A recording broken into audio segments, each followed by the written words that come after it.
টিভিতে অ্যাক্টিং করতাম, গান গাইতাম। আমি ছবিতে আসবো আমি কখনো ভাবিনি। ভেবেছিলাম মডেলিং করব, অ্যাক্টিং করব, ওটা শখের বশে আমরা করতাম আগে। ঢালিউড ইন্ডাস্ট্রিতে স্বপ্নের নায়ক খ্যাত সালমান শাহ 1993 সালে কিয়ামত থেকে কিয়ামত সিনেমার মাধ্যমে রূপালী পর্দায় আত্মপ্রকাশ করেন। সিনেমায় প্রথম অভিনয়ের পর 16 মিনিটের এক দুর্লভ সাক্ষাৎকারও দেন এই নায়ক। সেই সাক্ষাৎকারে তিনি জানান, অভিনয়ের সঙ্গে যুক্ত হয়েছিলেন পঞ্চম শ্রেণী থেকেই। বড় হয়ে মডেলিং শুরু করেন, আর সিনেমায় আসার আগে টেলিভিশনে অভিনয় ও গানও করতেন। সালমান শাহ বলেন, 1982 সালে টেলিভিশন জগতে পা রাখি।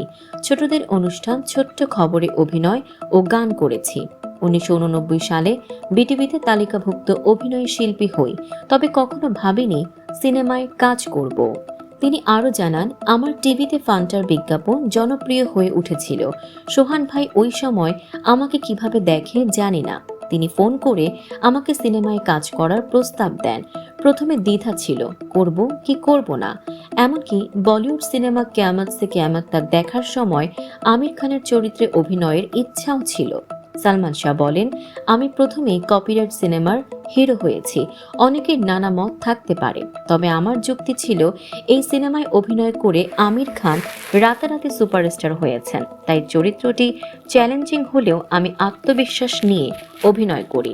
তিনি স্পষ্ট করেন, আমি কখনো আমির খানকে নকল করতে চাইনি, নিজের অভিনয় শৈলী চরিত্রে ঢেলে দিয়েছি। দর্শকের কাছে জানতে চাই, আমার অভিনয় ভালো হলো নাকি আমির খানের। সবশেষে তিনি যোগ করেন, যদি দর্শক আমার অভিনয় ভালো বলেন খুশি হব। যদি মনে করেন আমি আরো ভালো করতে পারতাম, তবে দর্শকের ভালোবাসা পাওয়ার জন্য আরো চেষ্টা করব। সেই ছোট্ট সাক্ষাৎকারে সালমান শাহর বিনয়, আত্মবিশ্বাস এবং অভিনয়ের নেশা আজও দর্শকের হৃদয়ে বেঁচে আছে।